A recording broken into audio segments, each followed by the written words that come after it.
Hello दोस्तों, कैसे हो? आपका स्वागत है त्रिपाण स्टडी सेंटर में। आज जो हम करने जा रहे हैं क्लास 12th NIOS बोर्ड का जो है होम साइंस का चैप्टर नंबर 4। चैप्टर 4 जो है आहार, पोषण एवं स्वास्थ्य। ये चैप्टर बहुत ही इंपॉर्टेंट है एग्ज़ाम व्यू से, इसलिए आपको इसको अच्छे से समझने की ज़रूरत है।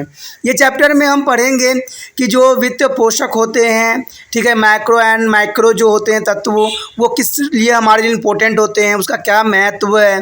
फिर हम यहाँ पर जो है आहार के बारे में जानेंगे, उसकी पोषण तत्व के बारे में जानेंगे, स्वच्छता के बारे में जानेंगे। तो ये सब बातों पे हम चर्चा करेंगे, जब चैप्टर स्टार्ट करेंगे तब करेंगे।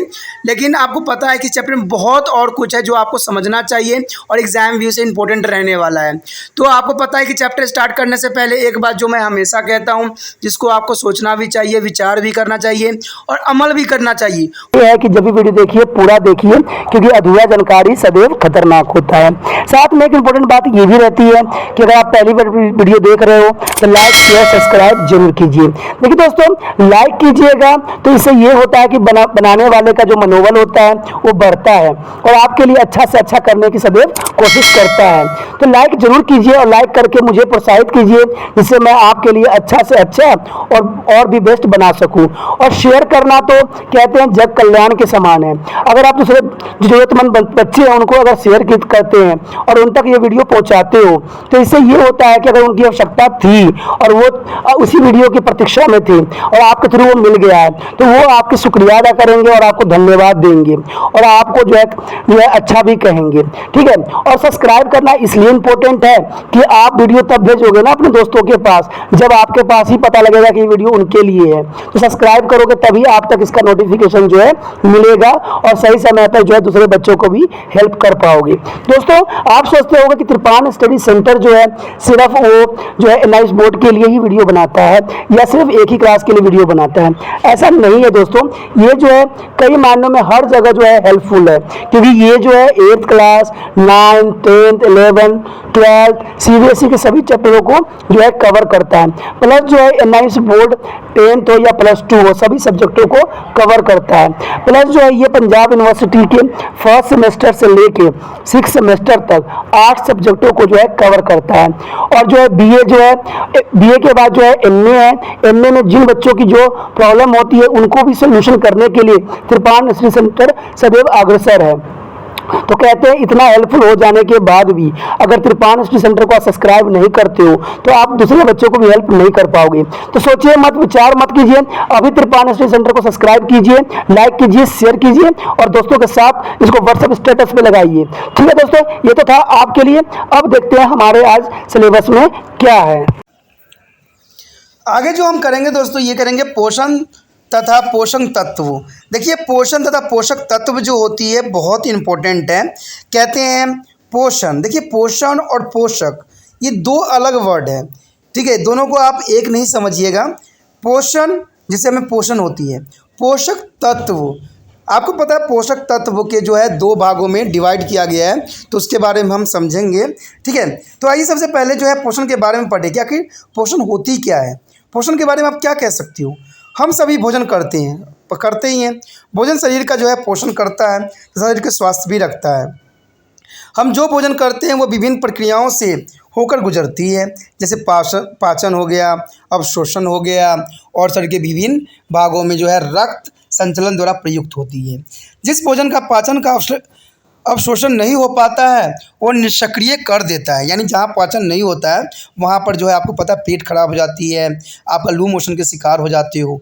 तो जो पोषण जो है पाचन नहीं होता है तो वो निष्क्रिय कर देता है आपके शरीर को। कहते हैं भोजन एक प्रक्रिया है जिसके द्वारा भोजन शरीर द्वारा ग्रहण किया जाता है और उपयोग में लाया जाता है। देखिए, पोषण एक प्रक्रिया है, ये आपका डेफिनेशन है।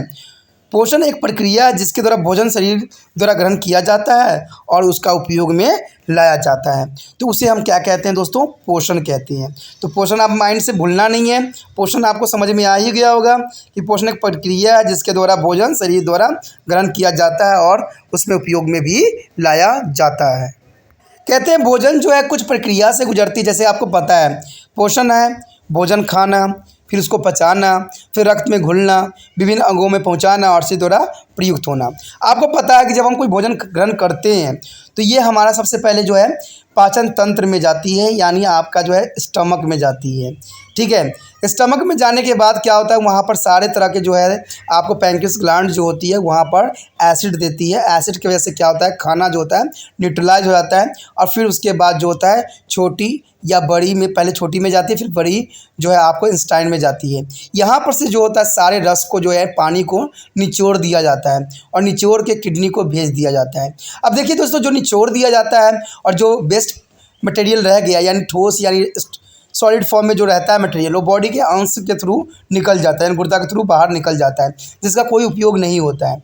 और जो ये पानी के फॉर्म में जिसको हमने निचोड़ लिया है और जिसको किडनी को भेजा गया है, और आपको पता है किडनी काम जो होता है वो क्या करता है, उसमें से पोषण तत्व को छानता है यानी फिल्टर करता है और पोषण तत्व को फिल्टर करके उसको जो है ब्लड में कन्वर्ट करके आपके बॉडी के डिफरेंट पार्टों में भेजता है।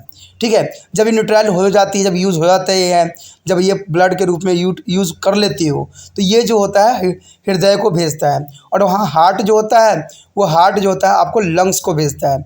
और लंग्स में जैसे वो ब्लड जाता है तो आप ऑक्सीजन ग्रहण करते हो, तो ऑक्सीजन जैसे ही ग्रहण करते हो तो वो ब्लड को क्या कर देता है, प्यूरीफायर कर देता है, यानी साफ़ कर देता है। उसमें जो कि भी डीऑक्सीजनेटेड ब्लड होते हैं तो उसमें जो है वो ऑक्सीजन मिला के फिर वो हृदय को भेजता है और हृदय पंचिंग करके यानी पंपिंग करके बॉडी के फिर डिफरेंट पार्टों में भेजता है।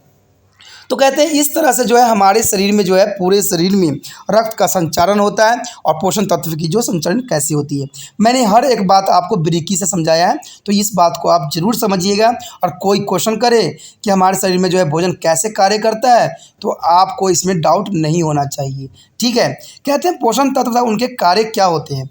हम सभी जानते हैं कि भोजन हमारे शरीर के पोषण व स्वास्थ्य प्रदान करता है। भोजन में जो है निहित पोषक तत्व द्वारा शरीर के पोषण मिलता है। प्रश्न यह है कि यह पोषक तत्व कौन से हैं। पोषक तत्व भोजन में उपस्थित रासायनिक पदार्थ है। देखिए, पोषक तत्व जो होता है भोजन में उपस्थित रासायनिक पदार्थ होता है। ठीक है, इसमें कार्बोहाइड्रेट, प्रोटीन, वसा, विटामिन, खनिज, ये सारे के सारे जो है रासायनिक पदार्थ हैं जो शरीर के पोषण देने के लिए उत्तरदायी है। और यही चीज़ जो है हमारे शरीर को जो है ऊर्जा प्रदान करने के लिए उत्तरदायी होती है।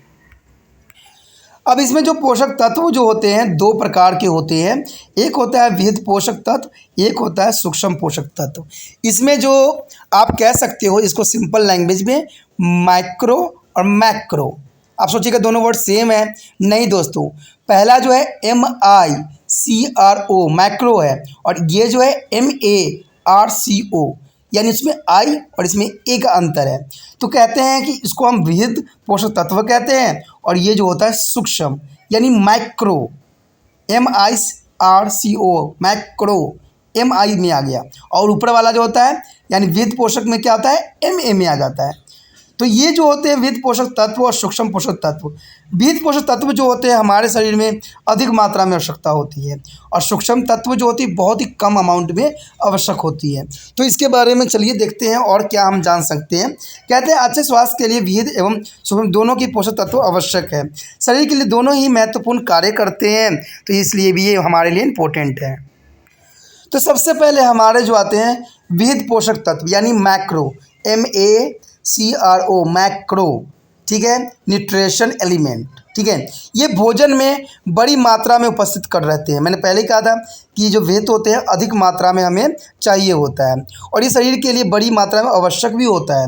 इसका जो एग्जाम्पल है, इसमें जो कौन कौन तत्व आते हैं, कार्बोहाइड्रेट, प्रोटीन, वसा, तेल विहित पोषक तत्व श्रेणी में आते हैं। याद रखना दोस्तों, कार्बोहाइड्रेट, प्रोटीन, वसा एवं तेल विहित पोषक तत्व के में आते हैं। सबसे पहले तो इसमें आ जाता है कार्बोहाइड्रेट।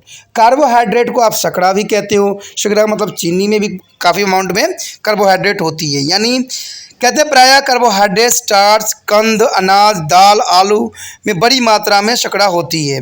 ये साधारण शर्करा के रूप में चीनी, गुड़, फल, शहद और दूध में पर्याप्त मात्रा में उपलब्ध रहते हैं। स्टार्च और शर्करा आसानी से पच्य होती है, वह शरीर को ऊर्जा प्रदान करती है। तो आपको पता है कि ये चीज़ जो होती है हमें ऊर्जा प्रदान करने के लिए बहुत ही महत्वपूर्ण होती है। उसके पश्चात है प्रायः शर्करा अथवा आहारीय रेशे। देखिए इस प्रकार के कार्बोहाइड्रेट भोजन में जो है सेलुलोज तथा हेमिलोजुस के रूप में पाए जाते हैं, जो कि शरीर द्वारा अपाच्य होते हैं। इसमें मल की वृद्धि होती है तथा इसमें मल निष्कर्षण में मदद मिलती है। मैंने अभी कहा भी था आपको कि ये रेशे होते हैं दोस्तों, फाइबर होते हैं। ठीक है, फाइबर का काम जो होता है, जो सेलुलोज और हेमिलोजिस में के रूप में पाए जाते हैं, ये शरीर द्वारा पाचन नहीं किए जाते हैं और ये क्या करते हैं, अपाच्य होते हैं। और शरीर में जो भोजन होती है, जो आपके मल होते हैं, उसको अच्छे से बॉडी से बाहर निकालने में इनका जो होता है बहुत ही महत्वपूर्ण योगदान होता है। तभी मैं शुरू में कहा था ना कि रेशेदार सब्जी हमारे जो है मल त्यागने के लिए बहुत इंपॉर्टेंट है। जिन व्यक्तियों को कब्ज़ की शिकायत रहता है, उनको लैट्रिन साफ़ नहीं होती है, तो उनको रेशेदार सब्जियां खाने की आवश्यकता है। ठीक है, अब ये मत पूछिएगा कि रेशेदार सब्जी होती क्या है, ये मैंने पहले वीडियो में सारी बातें जो है पहले बता चुका हूँ और इसके बारे में आपको दो राय नहीं होना चाहिए। कहते हैं शरीर में कार्बोहाइड्रेट, वसा और प्रोटीन से ऊर्जा प्राप्त होती है, किंतु शर्करा ऊर्जा प्राप्त करने का सबसे सस्ता स्रोत है। ठीक है, शर्करा यानी आप जो चीनी गुड़ खाते हो, बहुत सस्ता स्रोत होता है। यदि आपके शरीर में शर्करा तथा वसा से पर्याप्त ऊर्जा नहीं मिल पा रही है, तब शरीर में प्रोटीन ऊर्जा लेने का काम करते हैं। अंततः प्रोटीन से शरीर की जो है उचित संचलन हो सकते हैं। इसके लिए आवश्यक है कि कार्बोहाइड्रेट और वसा पर्याप्त मात्रा में शरीर में रहे। देखिए दोस्तों, सभी एलिमेंट जो है हमारे शरीर में अपना एक विशिष्ट योगदान प्रदान करती है। कहते हैं कैलोरी भोजन में ऊर्जा का एक मापक है। देखिए दोस्तों, कैलोरी के बाद यहाँ पर आया है, तो आपको पता है हमें कितने मात्रा में कैलोरी की आवश्यकता होती है, ये कैलोरी की गणना करने से हमें पता लगता है। देखिए सिंपल सी बात जो जनरली मैं बताना चाहूँगा कि जो शहरी क्षेत्र में रहते हैं, चाहे गांव क्षेत्र में, सबसे पहले गांव क्षेत्र में जो रहते हैं उनको 2400 कैलोरी की आवश्यकता होती है, और जो शहरी क्षेत्र में रहते हैं उनको 2100 कैलोरी की आवश्यकता होती है। आप सोचिएगा कि इस गांव में इतना अधिक क्यों, क्योंकि गांव के लोग जो है मेहनत करते हैं, इनके लिए इसलिए उनको 2400 कैलोरी की आवश्यकता होती है, और शहरों में जो है बैठने वाला काम होता है तो 2100 कैलोरी की आवश्यकता होती है। आप सोचिएगा कि कैलोरी हमें कैसे पता लगेगा। देखिए दोस्तों, अगर आप एक चपाती खाते हो तो कम से कम है 50-100 जो है आपको कैलोरी प्राप्त हो जाती है। वो डिपेंड करता है जो है आपकी रोटी की थिकनेस पर डिपेंड करता है। तो इसी से आप गणना कर लोगे कि कितना आप कैलोरी आपने ग्रहण किया है। तो इसलिए कहते हैं कार्बोहाइड्रेट कार्य इस प्रकार। आप देखिए कार्बोहाइड्रेट कार्य क्या होता है। कार्बोहाइड्रेट कार्य ये होता है कि शर्करा ऊर्जा का मुख्य स्रोत होता है। ये उचित मात्रा में शर्करा के प्रयोग से भोजन की बचत शरीर संरचना के लिए भी आवश्यक होता है। कहते हैं आहारी रेशे मल वृद्धि करके मल त्याग की प्रक्रिया का आसान कर देता है। तो कार्बोहाइड्रेट कई मात्रा में इंपॉर्टेंट होता है। 1 ग्राम शर्करा से हमें 4 किलो कैलोरी ऊर्जा मिलती है। याद रखिए, 1 ग्राम शर्करा खाने से आपको 4 किलो कैलोरी ऊर्जा मिलती है। तो इसी हिसाब से आप कैलोरी की गणना भी कर सकती हो। अब शर्करा के आहारी स्रोत क्या है। देखिए शर्करा आपको कहाँ से मिलता है, अनाज, गेहूँ, चावल, बाजरा, मक्का आदि, या आप कह सकते हो कंद मूल, आलू, शकरकंदी, चुकंदर और टैफियोका, या हो सकता है शर्करा ले लो, गुड़ ले लो, दालें, राजमा, चना तथा अन्य सभी दालों में जो है शर्करा जो है पर्याप्त मात्रा में उपलब्ध होती है। उसके पश्चात जो है प्रोटीन है। देखिए शरीर संरचना के लिए प्रोटीन की आवश्यकता होती है। 1 ग्राम प्रोटीन से 4 किलो कैलोरी ऊर्जा मिलती है। देखिए 1 ग्राम प्रोटीन से हमें कितना मिलती है, 4 किलो कैलोरी ऊर्जा मिलती है। कहते हैं प्रोटीन छोटे छोटे पदार्थों से, जिन्हें आसान अमीनो एसिड कहते हैं, मिलकर बनते हैं। ये कुल 22 होते हैं, जिनमें से 8 ऐसे होते हैं जो हमारी शरीर द्वारा निर्मित नहीं हो सकते। इन्हें आवश्यक यानी अमीनो एसिड कहते हैं और इन्हें भोजन से भी प्राप्त किया जा सकता है। बाकी अन्य सभी अमीनो एसिड हमारा शरीर बना लेता है। देखिए अमीनो एसिड बहुत से जो है बना लेता है, और जो 8 ऐसे होते हैं जिनको बनाना इसके लिए संभव नहीं होता है, तो वो हमें जो होता है भोजन से प्राप्त होता है, जिससे हमें शरीर स्वस्थ रहता है। अब प्रोटीन के कार्य क्या हैं, तो इसमें सबसे पहला प्रोटीन कार्य तो यही आता है कि शरीर के तंतुओं की वृद्धि, मरम्मत तथा रखरखाव के लिए भी आवश्यक होता है। यानी शरीर के जो फाइबर्स होते हैं उनको ये मरम्मत करता है।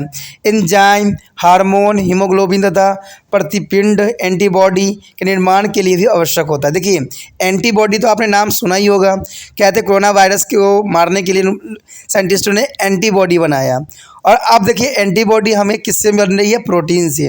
तो समझ सकते हो ना कि हमारे लिए जो है भोजन कितना महत्वपूर्ण है। देखिए एंजाइम, हार्मोन, हेमोग्लोबिन को खून भी कहते हैं, यानी ठीक है, यानी एंटीबॉडी बनाने में जो है प्रोटीन महत्वपूर्ण भूमिका अदा करता है। उसके बाद है रक्त जमाव में भी सहायक होता है। रक्त जमाव का मतलब होता है कि अगर आपका खून जो है बह रहा है, तो आपको पता है अगर इंसानों के अंदर से खून बहता ही चला गया तो इंसान की मृत्यु हो जाती है। लेकिन उसको मृत्यु ना हो इसलिए क्या करता है? रक्त जमाव में जो है प्रोटीन सहायक होता है। जैसे आपको कट लगता है, चंद सेकेंड के लिए खून बहता है, उसके बाद जो है वहाँ पर एक क्लोटिंग पड़ जाती है, यानी खून जो होता है थक्का हो जाता है। तो इसका कारण जो होता है प्रोटीन ही होता है। ठीक है, तो फैब्रिक्स जो होते हैं ये इंपॉर्टेंट प्रोटीन अदा करती हैं। तो आवश्यक पड़ने पर ऊर्जा भी प्रदान करता है। जब आपको पता है कि जब आपको अधिक काम करने की आवश्यकता होती है तो ये प्रोटीन जो है हमें ऊर्जा भी प्रदान करती है। अब इसका स्रोत क्या है? तो स्रोत आसानी से आप जान सकते हो कि मांस, मुर्गे, मछली, अंडे, दूध, चीज़, पनीर, दही, सोयाबीन, मटर, दालें, अनाज, सूखे मेवे, तिलहन जैसे तिल, मूंगफली आदि, ये सारे जो है इसके मुख्य स्रोत हैं। उसके पश्चात है विशेषताएं। देखिए क्या है विशेषताएं? पशुओं से प्राप्त प्रोटीन जैसे मांस, अंडा, दूध आदि वनस्पति से प्राप्त प्रोटीन जैसे दाल, अनाज आदि अपेक्षा बेहतर गुणवत्ता वाले होते हैं। प्रत्येक आहार में एक या अधिक जो है प्रोटीन के स्रोत का जो है समावेश करने से हमें पर्याप्त मात्रा में जो है प्रोटीन प्राप्त हो सकता है। कहते हैं यहाँ एक बात जानने वाली है, जब शरीर को उचित मात्रा में कार्बोहाइड्रेट तथा वसा नहीं मिलते हैं तो प्रोटीन ऊर्जा की आवश्यकता को पूर्ण करते हैं तथा वह शरीर संरचना जैसे जरूरी कार्य के लिए उपलब्ध नहीं हो पाते हैं। उसके पश्चात जो है वसा व तेल। देखिए वसा और तेल का मतलब समझ ही गए होंगे। जो भी आपको चिपचिपाहट वाली पदार्थ आप ग्रहण करते हो वो सारे वसा ही कहलाता है। चाहे वो तेल हो, चाहे आपका कोई भी चीज़ हो, चाहे हनी हो, जो भी, चाहे आपका गाय का घी हो, जो भी हो जिसमें चिपचिपाहट सा होता है वो सारे के सारे जो होते हैं वसा होता है। इवन आपको जो सरसों तेल यूज़ करते हो वो भी वसा में ही आता है। तो कहते हैं वसा व तेल हमारे शरीर में ऊर्जा के जो है केंद्रभूत स्रोत है। 1 ग्राम वसा से हमें 9 कैलोरी ऊर्जा प्राप्त होती है। देखिए दोस्तों सब में 4 था, ये था, लेकिन तेल जो होती है डायरेक्ट आपको 2 गुना से 3 गुना ऊर्जा देती है। तभी कहते हैं ना जो आजकल ओबेसिटी की जो प्रॉब्लम होती है, मोटापा का जो प्रॉब्लम होता है वो अधिक वसा खाने से होता है। और वसा आप लोगों को पता है कि बर्गर, नूडल, ये सब में इतने तेल डाले जाते हैं ना जिसका कोई हिसाब नहीं होता, और आप लोग बड़े ही चाव से खाते हो। और मोटापा का सबसे बड़ा कारण और बीमारी का सबसे बड़ा जड़ यही बनता है। तो कहते हैं 1 ग्राम अगर वसा लेते हो तो आपको 9 किलो कैलोरी ऊर्जा प्राप्त होती है। वसा छोटी से छोटी इकाई जिन्हें फैटी एसिड भी कहते हैं से मिलकर बना होता है। वसा के प्राकृतिक उनमें उपस्थित फैटी एसिड पर निर्भर करता है। फैटी एसिड 2 प्रकार के होते हैं, एक होता है संतृप्त, एक होता है असंतृप्त। देखिए संतृप्त का मतलब होता है जो है सेंचुरेट, यानी वाष्य अम्ल फैटेड एसिड ठोस वसा में पाए जाते हैं, और असंतृप्त जो होते हैं वाष्य अम्ल तेल में अधिक मात्रा में पाए जाते हैं। वनस्पति तेलों में जो है असंतृप्त वाष्य अम्ल अधिक मात्रा में पाए जाते हैं। क्या आपको पता है कि वसा तेल में क्या अंतर है? जब कोई पदार्थ कमरे के सामान्य तापमान पर तरल होता है तो तेल कहलाता है, ठीक है, और कमरे के तापमान पर ठोस होता है तो वो वसा कहलाता है। कमरे के तापमान में अगर कोई ठोस होता है तो इसका मतलब समझ जाइए कि वो वसा है। जैसे आपने देखा होगा डलडा आप लाते हो ना, गगन डलडा, ये डलडा, जो बहुत से नाम होते हैं डलडा का। देखते हो कि जब कि वो गर्मी रहता है तो वो पिघल जाता है, लेकिन जैसे कमरे के तापमान पे रहता है तो वो जम जाता है। जो जम गया समझिए वही वसा है। लेकिन कई बार जो है नहीं जमता है। कारण इसका ये होता है कि आजकल जो है बेचने वाला भी बहुत तेज़ है। वो क्या करते हैं, ऐसे केमिकल डाल देते हैं जो इसकी रिएक्शन ही होने नहीं देती और वो जमते ही नहीं है। आज ऐसे बहुत से तेल हैं जो डुप्लीकेट तेल हैं, फिर भी जो है अच्छे दामों में जो है बिक रहे हैं। उसके पश्चात हमारे समक्ष है वसा तथा तेल के स्रोत व कार्य। देखिए इसमें जो है कार्य क्या होता है, ऊर्जा का केंद्रभूत स्रोत होता है हमारा वसा जो है सबसे अधिक, ठीक है। प्रोटीन का ऊर्जा के रूप में भी होने वाले प्रयोग को कम करता है, यानी प्रोटीन जो होता है का ऊर्जा को रूप में भी ये काफ़ी अच्छा काम करता है। वसा में घुलनशील vitamin A, D, E, K, याद रखना दोस्तों ये वसा में जो घुलनशील विटामिन होते हैं कौन होते हैं, यानी soluble in the fat, it is ADEK। याद रखना, जो वसा में घुलनशील विटामिन है वो कौन है, ADEK को पूर्ण शरीर में पहुंचाता है और इसको अवशोषण में भी मदद करता है। शरीर का तापमान बनाए रखता है। तत्वों के नीचे वसा शरीर को गर्मी को बनाए रखने में मदद करता है। आपको जो गर्म महसूस होता है सर्दियों में, वो सब वसा के कारण ही होता है। कोमल व महत्वपूर्ण शरीर अंगों को संरक्षण भी देता है। तत्वों के विकास में भी सहायता करता है, यानी बहुत से तंतु हैं, यानी शरीर के विकास में वसा जो है महत्वपूर्ण योगदान देता है। देखिए दोस्तों, कोई भी चीज़ तभी फायदेमंद होती है जब वो पर्याप्त मात्रा में हो। कहते हैं वसा अगर हमारे शरीर में अधिक मात्रा में हो जाए तो हमें 1,00,000 बीमारियां हमारे अंदर आ जाती है, लेकिन वही अगर सही मायने में आपके बॉडी में रहेगा तो आपको अच्छा होगा, आपको साथ बुरा नहीं होगा। उसके पश्चात जो है सोत्र। अब देखिए सोत्र में क्या आ जाता है, वनस्पति तेल आ जाती है, घी, मक्खन, तिलहन, मूंगफली, मांस, मुर्गी, ठीक है, मछली, अंडे, दूध, पनीर, चीज़। देखिए सब में तेल की मात्रा होती है, इसलिए इसमें वनस्पति सब के सब जो है ऑयली पदार्थ ही है, जिसमें आपको अधिक मात्रा में जो है वसा प्राप्त होती है।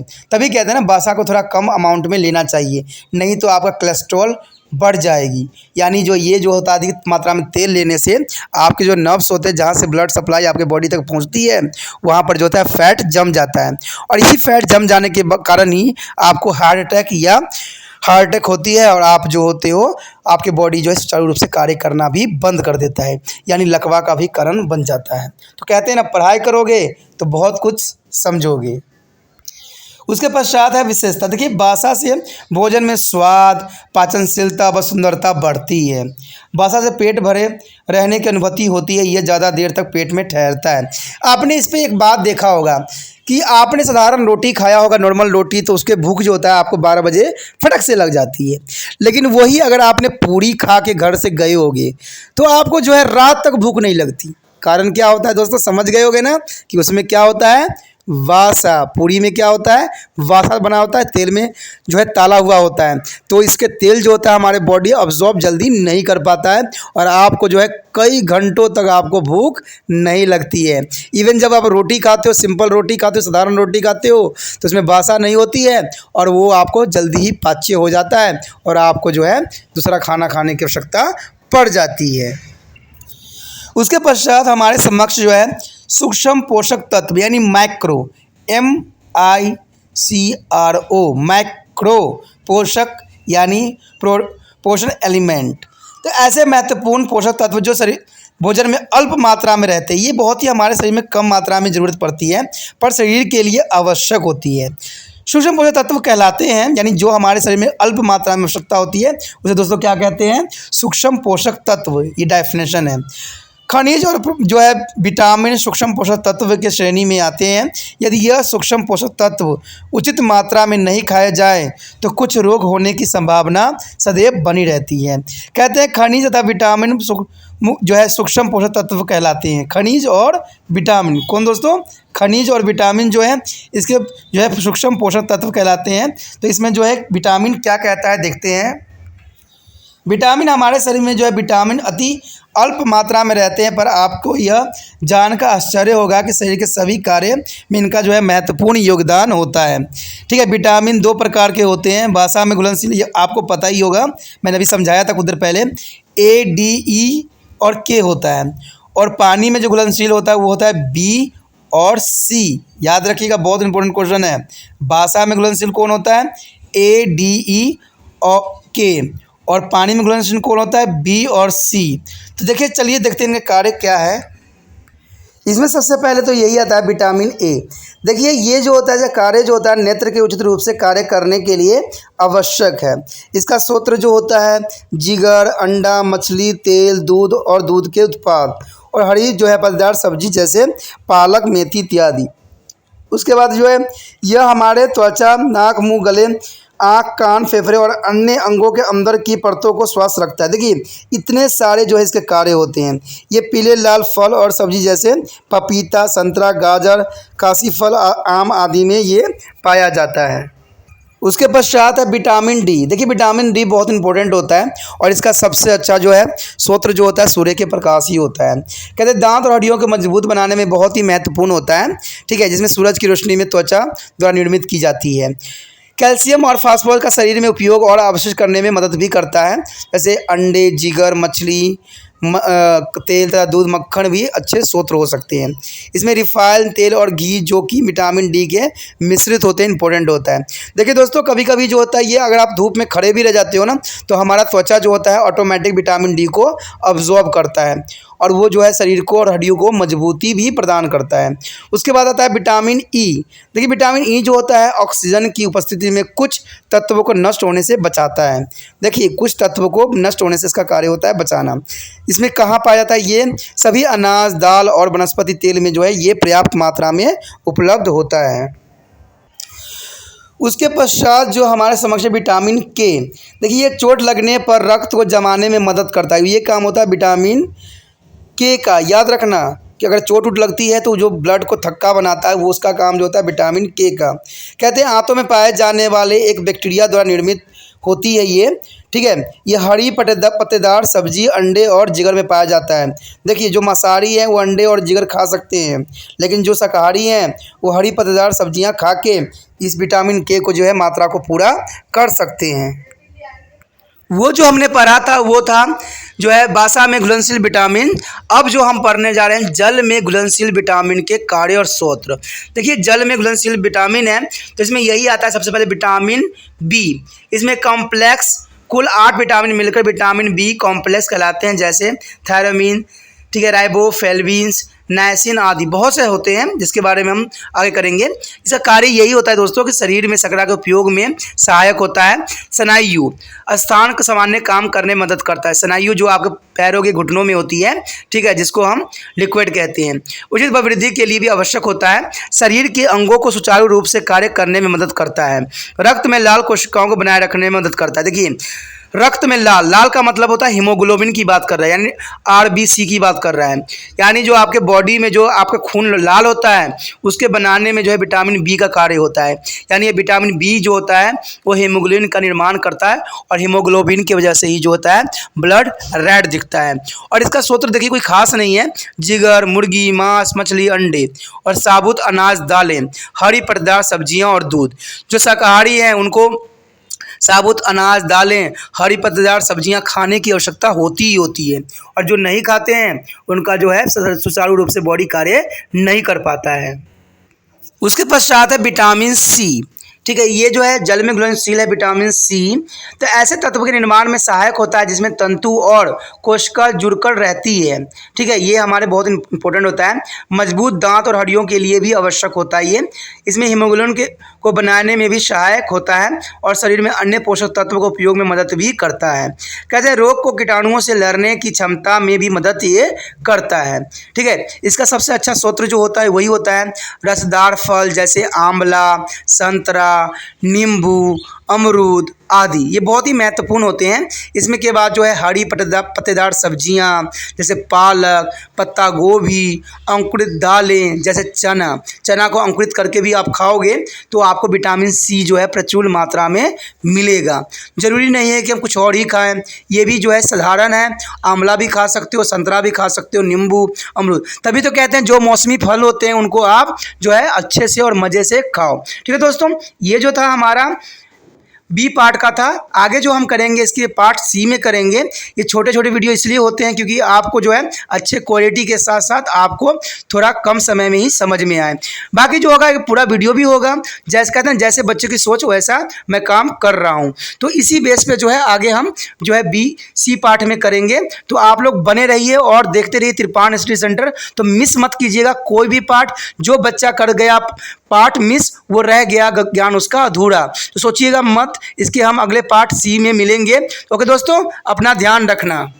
इसी के साथ जो है दोस्तों हमारा टॉपिक आज खत्म हो रहा है, ठीक है। अगर आपको अच्छा लगा तो लाइक शेयर सब्सक्राइब जरूर कीजिए। अगर पहली बार अगर आप वीडियो देख रहे हो, पहली बार मेरे चैनल पे आए हो तो सब्सक्राइब करना आपका फर्ज बन जाता है। सब्सक्राइब करने से ये होगा कि जो भी मैं आप क्लास के रिगार्डिंग कोई भी वीडियो डालूंगा उसका नोटिफिकेशन जो है समय समय पर आपको प्राप्त होता रहेगा। अगर सब्सक्राइब नहीं कीजिएगा, अगर आप दोबारा से तिरपान एसएससी सेंटर पर आने की कोशिश कीजिएगा तो वहाँ पर आप तिरपान लिखिएगा तो जो है वो तिरपस कर देगा, ठीक है। जो आप गूगल पर सर्च करेंगे तिरपस कर देगा, जिससे वजह से आप जो है मेरे वीडियो का जो है फायदा नहीं उठा पाओगे। तो सोचिए मत, विचार मत कीजिए, सब्सक्राइब कीजिए। आप सोचते होइएगा कि मेरे जो एग्जाम खत्म हो जाने के मेरा क्या जरूरत है तिरपान एसएससी सेंटर से, ठीक है, तो इसलिए सब्सक्राइब नहीं करने का सोचिएगा। लेकिन दोस्तों ऐसा नहीं है, तिरपान एसएससी सेंटर जो है बहुत हेल्पफुल है। क्यों? क्योंकि ये जो है आपके 8th class 9th 10th 11th 12th जो आर्ट्स के सब्जेक्ट को कवर करता ही है, प्लस जो है ये एनआईसी बोर्ड के जो है 10th +2 को भी कवर करता है। साथ में बीए जो है फर्स्ट ईयर से लेकर 6 सेमेस्टर तक बच्चों के लिए ये अग्रसर रहेगा आर्ट्स सब्जेक्ट में। तो सोचिए नहीं, विचार नहीं कीजिए, काफी जो है तिरपान एसएससी सेंटर का फायदा ही फायदा है, ठीक है। अगर आप मुझे प्रोत्साहित करोगे तो आपके लिए मैं तरह तरह के वीडियो बनाऊंगा जो आपको फायदा पहुंचाएगा। एग्जाम के तौर पे मैं आपको जो है पेपर भी आपको सोल्यूशन करके दिखाऊंगा जो आपके लिए फायदेमंद रहेगा। अगर नहीं सब्सक्राइब कीजिएगा, मेरा मनोबल घटेगा, तो हो सकता है कि आपको फिर दोबारा मैं ना वीडियो बनाऊं और आपको फायदा ना पहुंचाऊं। तो अभी भी नहीं सोचिए, मेरा जितना आप फैलाइएगा, जितने दूसरे बच्चों के साथ शेयर कीजिएगा, उतना जो है मैं आपके लिए कार्य करने में अग्रसर रहूंगा, ठीक है दोस्तों। इसलिए सोचिए मत, विचार मत कीजिए, अभी सब्सक्राइब कीजिए और अपने व्हाट्सएप स्टेटस पे लगाइए और दूसरे बच्चों के साथ भी शेयर कीजिए, ठीक है दोस्तों। अपना ध्यान रखना, बाय।